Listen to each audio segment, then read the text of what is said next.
I have Anne Laure Jackson, as ever, to share with you helpful advice and guidance on all things sensory. Hello, Anne. Hello, it is great to see you. Good to be here. Yes, thank you for joining us as ever. As ever, how many have we done now? Is it 15 plus of these? I don't know. I genuinely don't know. I'm just delighted to come. Like it was September 2023. It's kind Yeah, of that will be in my memory. But as far as how many we've done, I'm in your hands on that one. I don't know. I was just curious, really. I know it's more than a dozen, but that's about as far as my memory will go. And I love how I know I keep on reflecting on this when we do these, but we've touched everything from all the way to the later stages of life, dementia and sensory health around that, and we've even gone as far back as in the womb, helping a unborn baby have a good sensory experience. And I love that we've done everything in between, including truck design, road noise in cars, and so much else. I know. I love it because like so much of life is sensory based. So yeah, I'm here for I'm here for years. I can talk and talk and talk about sensory. It is just it's so impactful in so many areas of life. It is utterly phenomenal. And when you see the changes as well, and part of it when I'm in the coaching, there's a bit at the end of the coaching where we ask for what was life before and what was like after and what's like what is life like now, and those are precious, those precious things where those things are the things that are important for people.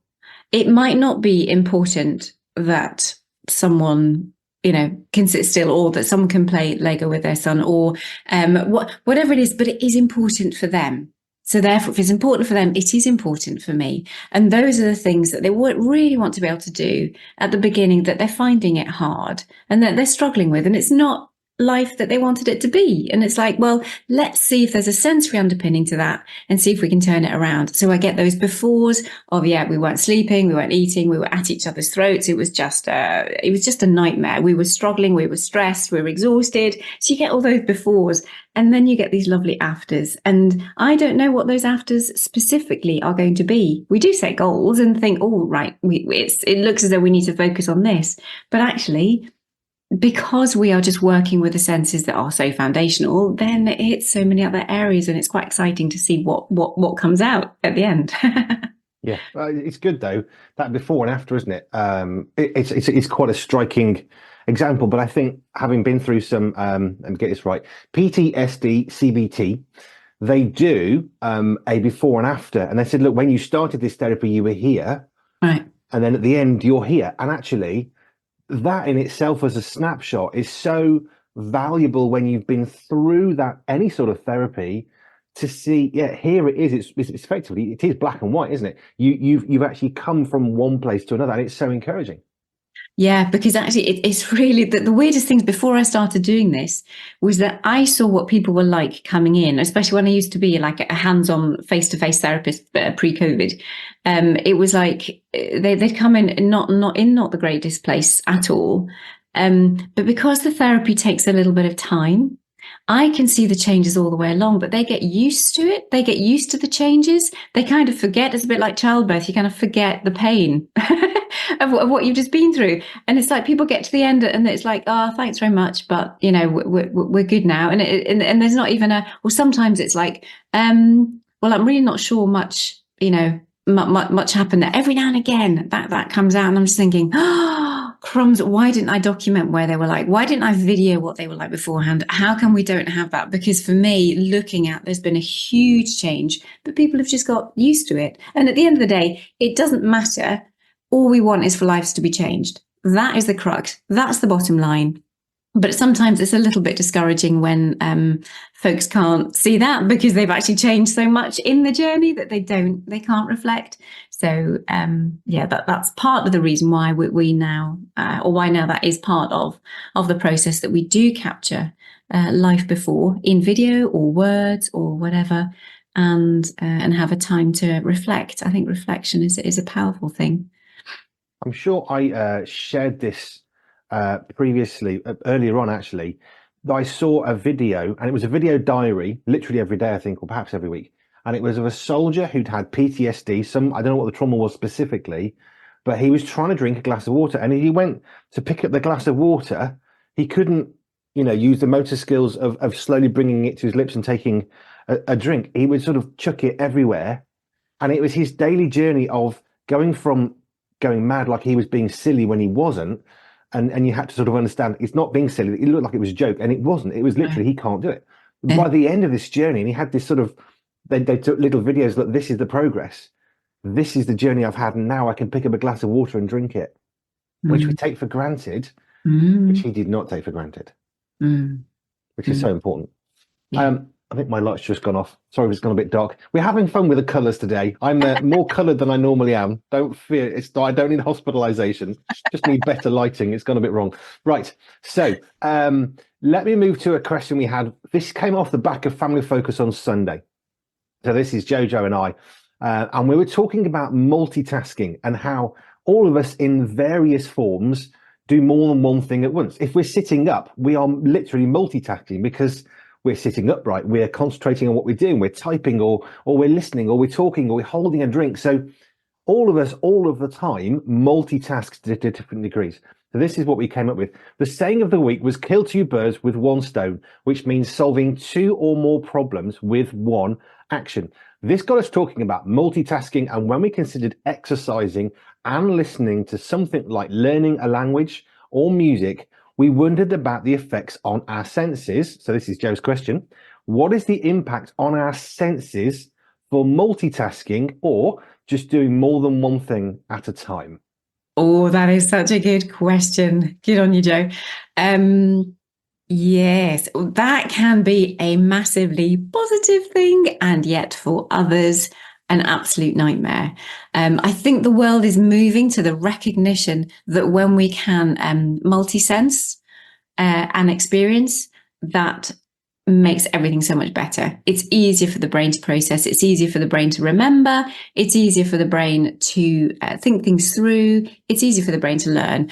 And that is where the whole adage of, sit still and concentrate, sit still and pay attention. It's like, no, like move around and then you can pay attention. Let's get the vestibular system. Let's get the proprioceptive system engaged to help you to pay attention, to help you focus on those things so that you are not actually, for some people, ironically, by moving around, you are not paying attention to your body. You're just giving your brain the input that it needs so that it can pay attention better.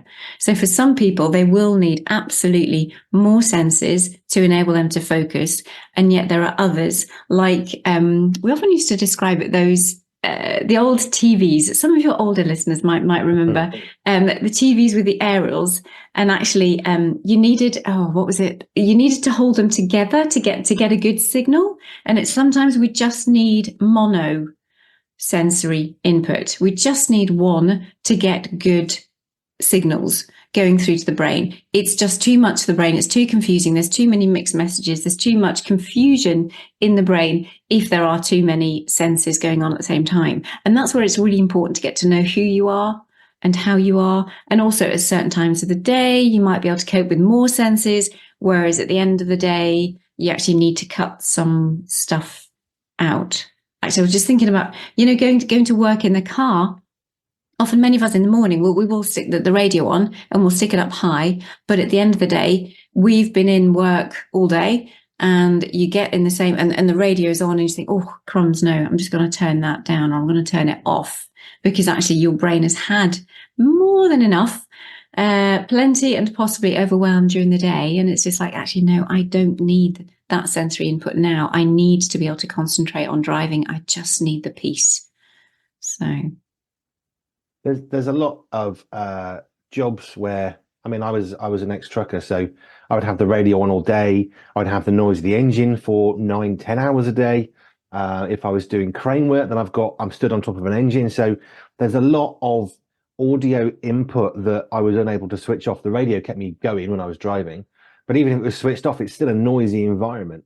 But when I worked in an office and I got in a car, I wanted that sort of level of silence. After a day trucking, it was different because the sort of input is different. We're working in an office, answering phones, emails, customers coming to a counter. I just wanted some silence. And I think it's really important that we do pay attention to those and honor ourselves when most of the time actually we don't think about it.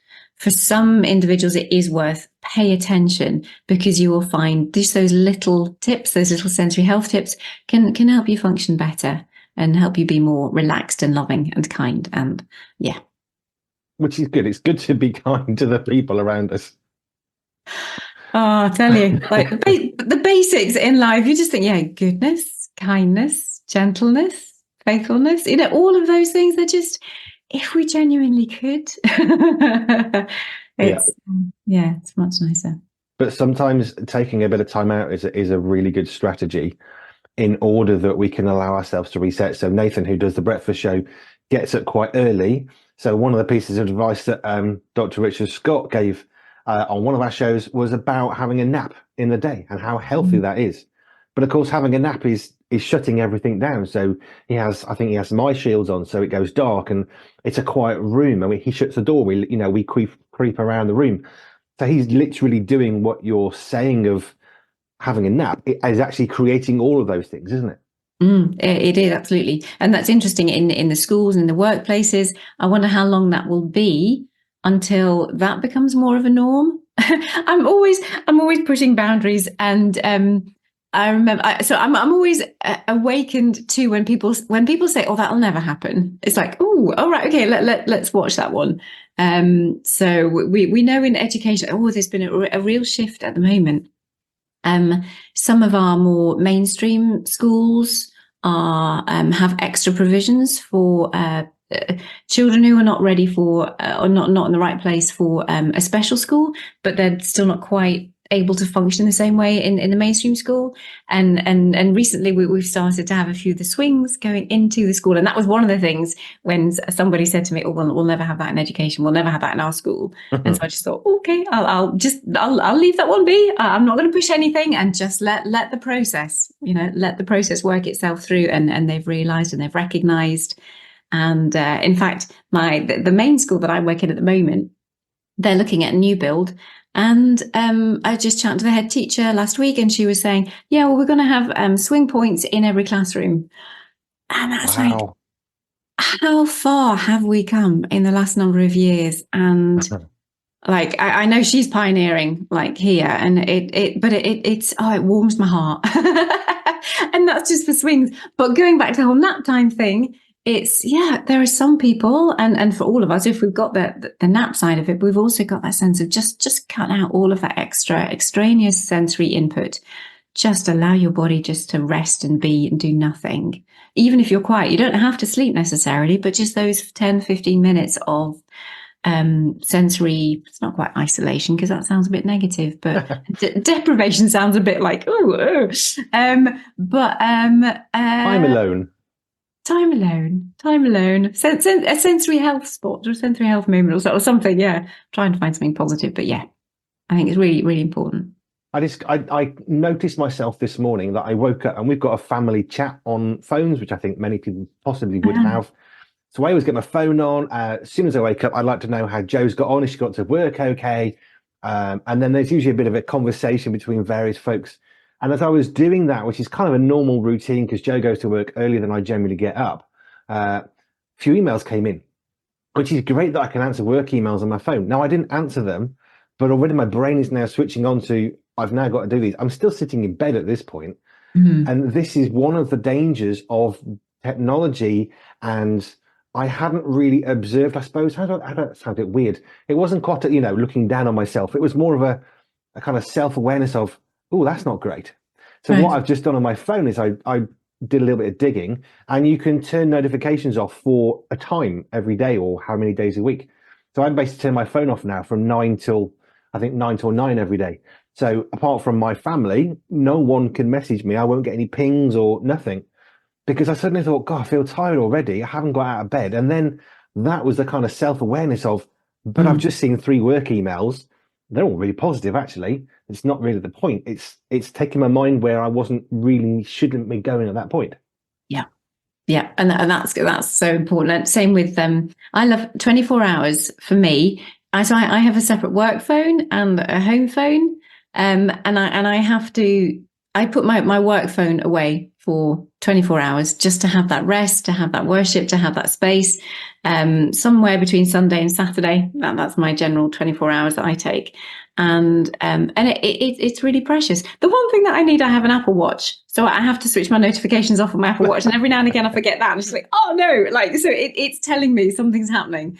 But it's like, but I then don't look at it. But the fact that I'm thinking, oh, what was that for? And it's like, no, just leave that. Just take some time. Just rest for a moment, and then you can go back to it. But yeah, it's really important that we find those things that give us that space. And it's not just not doing something; it's deliberately doing nothing, which is a very different thing. Because if you're just not doing something, then you can still be passively. But if you're deliberately doing nothing, then you're actively taking yourself out of a situation rather than just sort of skipping along the side of it and not quite engaging. And that's one of the lessons I learned a long time ago. You can end up not doing much, but that's not the same as deliberately doing nothing. Right. You had a question, which my phone's just locked itself out. Of course it has. Right. So, anxiety and sensory processing. This one really interests me because I know what it feels like to be anxious. I'm not at the moment, but I have been anxious in the past. And my own experience of that is you either feel zero, there's just nothing that you can sense because you sort of shut off, or that you feel too much at the same time. And I've had both of those kind of polar opposite positions where you feel nothing or you feel everything all at once. So just talk to us about anxiety and sensory processing. Yeah. It's an interesting one because the root of anxiety could be sensory processing, but it also could not be sensory processing. It can also feed into sensory processing issues if your nervous system is that way sensitive and inclined. So yeah, they can be completely separate or they can be completely connected. And that's where the assessment comes in. But yeah, because our bodies are designed to primarily protect us. Our senses are there for safety so that we don't go around eating things that we shouldn't, that will poison us. That if something crawls on our skin, we will probably react to that because it might bite us and we'll die. If we swallow something and we have those receptors in the back of our throat, and if it's too big, we might choke and we'll die. If someone was to hang us upside down, we wouldn't last very long, and we would die because, again, we're not designed to live upside down. And it's our vestibular system that tells us that we are upside down, but the blood pumps the other way up. So everything about who we are primarily is about safety. And if someone spins you too much, unless you've got an underreactive vestibular system, then you're going to get dizzy and then you'll want to stop or you'll throw up or something's going to happen to protect you. So our senses are primarily there for safety. And therefore, if we are not well integrated, or if our senses aren't processing things terribly well, it can lead to that anxiety because it will stimulate that fight reaction, which will feed into or is part of that anxiety. But obviously anxiety can come from other areas. There are obviously, emotional and social and other fears and other real life issues, finances and all the rest of it. All of that thinking stuff can really, make us anxious too, and trauma and other awful things that happen in life. So that they can be separately dealt with, but they will also or can also feed into sensory processing issues because the nervous system is heightened in that arousal state by all of the other non-sensory things. But when you raise the arousal level in the nervous system, then people are more sensitive to sight, sound, smells, touch, movements.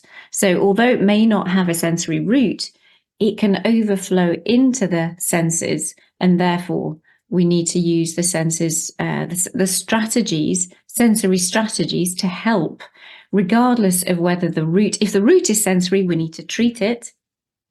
If the root is a cognitive anxiety or an anxiety cause for other reasons, we would treat it, we would manage it with sensory strategies. Sorry, we would treat it if it's got a sensory processing root, and we would manage it with sensory processing issues if it is the anxiety is stemming from somewhere else.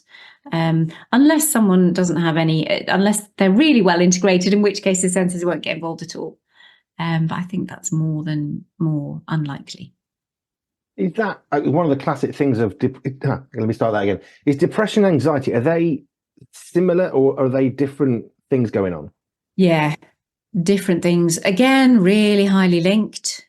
But yeah, and a lot of my people will get depressed if we don't treat them well enough or soon enough, and that's why I'm always into where we can early intervention, or to make sure that in CAMS or any other type of mental health services, we are assessing the senses, because what can start off as anxiety can very, very quickly go to depression, or you can go to depression because actually your body's, why isn't, if you end up like your chappy, throwing a glass of water over yourself every time, like you just got like how you can keep your spirits up, you need a really, your mindset has to be in a very strong place in order to not get depressed about that.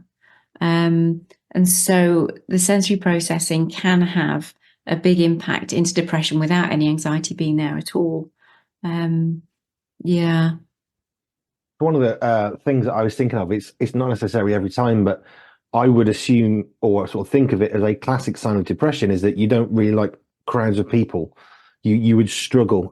So if you're suffering from depression, going to a football match, it's just not one of those things that you're probably going to be able to consciously do, because you just can't cope with all the people and the noise and the lights and all the stuff going on. That is too much of an overload while you're suffering from depression. But you're talking about some sort of crossovers as well, aren't you? So just for my brain that doesn't quite get the difference, how would we define anxiety and depression? I know the crossover, what's the difference between the two things? In my head, someone else can speak into this for sure. Depression's on a lower level. Anxiety is much more on a higher level. So it's much more, you are anxious. So stress levels are up. Depression, it tends to be, in my head, just a lower, not quite, and energy is not the right word, just a lower sense of what you're able to do and why you're able to do it. The anxiety might be feeding into it, but it's just can't do, can't think, can't do, can't this, can't that. It's just a low level of function, whereas anxiety will be set off inside by a much higher level of neurological firing and processing and all the rest of it going on, which may mean that, they're still not going to go out, they're still not going to do this, they're still not going to do that, but it's not because of depression, it's because of an anxiety issue where everything is heightened in the system, whereas typically, and obviously they're putting people in boxes here, but depression is that they're not heightened. They are lowered, and working at much lower base. The outworking of it, the symptoms of it look exactly the same, because they're both still perhaps more indoors, don't want to be connecting, don't have the energy, don't want to be doing this, a lot more avoidance, pulling away, but could have very, very different roots. Thinking about the people that you work with, do you find that as they go through that process of 6 months, 18 months, whatever the length of time, is there kind of a linear improvement? As in, is it going a straight line every time they come, it's a bit better? Or is there kind of, when I had my therapy, which was PTSD, but mine sank quite hard and fast at great along to my therapist for a while, and then it comes back up again. So it was quite, there was a curve, she said, but it was quite a downward. I jumped off a cliff kind of thing emotionally as I went through this process, right, and then came back to the other side. Is that similar to the therapy that you do? Some aspects of it can be like that. Some of the more hands-on treatments that I encourage the individuals to do, or the parents to do for the child, some of those has to get better before it gets worse, because we're trying to rewire the nervous system. So there are some things where it's like, whoa, the brain's like, what's going on? And it's like, doesn't like it for a period of time. But that's normally days. rather than months. So we definitely have that for certain treatments. Normally get a real high because of the understanding and all the aha moments, or the light bulbs, or the, oh, this makes so much sense, this is amazing. So we have that normally, like straight off the bat. And then we have the person starts to feel better in themselves. So that's a lovely little up as well. Then you often get the realities of, oh, actually, there's a lot more to this than I realized. And it can be a bit like, oh, crumbs. Yeah. You just start peeling back the onion and there's more and more layers. And you think, wow, there is a lot. And they have the realization, I think, really hits. Then we can get into the treatments, which again can make things worse in the short term before they start going up again. And then other times we get a plateau. So if we're working physically with the body and we're wanting muscles to be strengthened, brain body processing more integrated, we have an up and then it plateaus for a while. And then it's like, and then we sometimes pause there for a bit, and then it's just like, we'll go away, live life, see how you're doing. And then when you're ready, come back, and then we can get another spurt. So ideally, I like it to go up a bit, we plateau, up a bit, plateau, up a bit, plateau. Occasionally we'll have some dips, but that's for real reasons. The reality of the situation's blinking in, and some of the treatments need time to reset the brain and the body. But I do like that little kind of like up going up the mountain. And you rest when you're in the plateau. You work hard for a bit, and then you rest, and you get your campfire, and you cook away, and you just rest. Reminds me of when I was at school doing A-level French. Oh, you're still there, Anne? Oh, sorry, it just froze for a minute. Back. I remember at school, my French A-level teacher said one of the things that you have to understand from GCSE to A-level, so GCSE in the UK is up to about 15, 16, and then the next 2 years, 16 to 18, that would be A-level if you're not in the UK. He said the big jump, it's like a plateau, and the problem is, he said, you learn something, you climb up that mountain, you hit a plateau, and as you look back, you can't see the height of the mountain that you've climbed, because all you can see is the rest of the plateau. He said, you're going to find times when you're looking back and thinking, I've not made any progress. You have, but because you're on that flat space, that plateau, you can't see the climb that you've made. Therefore, you can't see the progress. Therefore, you might feel quite down that actually I'm not developing in that. It was French A-level, but is that a sort of similar way of talking about what you're saying? Yeah, it's quite remarkable, isn't it? Yeah, absolutely. And that's again that the time to reflection is good. It is always good to.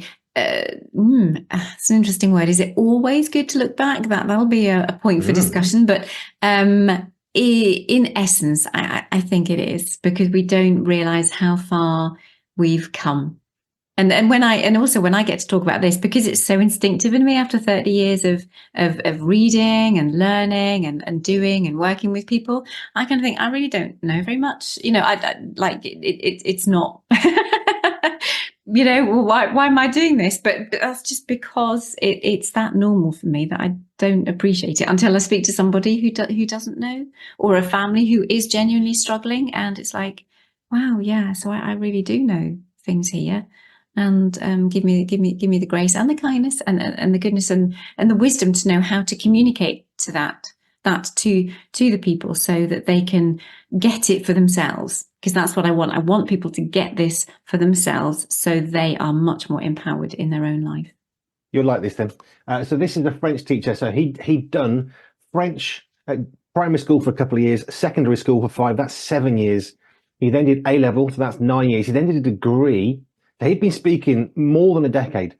The day before he went into one of his final degree university oral exams, he was getting a dictionary to look at the word for "and" in French, because he had a complete blank. How do I say the word "and" in French? Having spoken it for 10 years, and that's where he talks about his plateau. Sometimes you look back and you forget how much you've made and how much experience you've got, like you're saying. And he was literally looking at the word in the dictionary for the word "and" in French at a degree level, because he'd forgotten or thought he didn't know. That's the point. Right. Thank you, Anne. If you've got any questions on any of this, by the way, I'm going to go to Dr. Richard and ask about depression versus anxiety from a medical point of view. One conversation spurs another. But if you've got any questions for Anne on sensory health, please do email us. hello@pure247radio.org. hello@pure247radio.org. I'm really sorry that I'm in a dark place in the camera. If you're watching this, it's not deliberate. It's not a new look. We'll fix that for next week. And if you want to know more about Anne Laure Jackson, we've got a page dedicated to her website. On our website, just go to pure247radio.org/ALJ. That is perfect.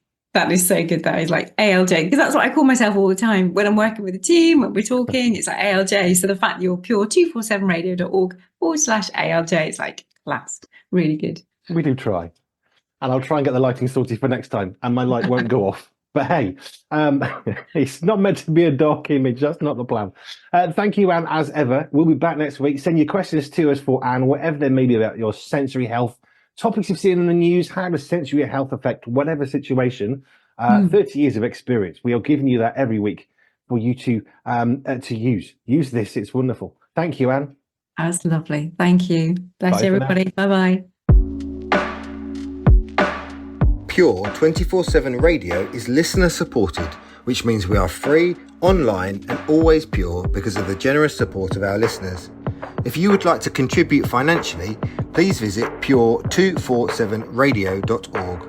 If you'd like to find out how we use your money, please visit the Our Cost section. Any donation of any size will help keep us on air and broadcasting for free. Thank you.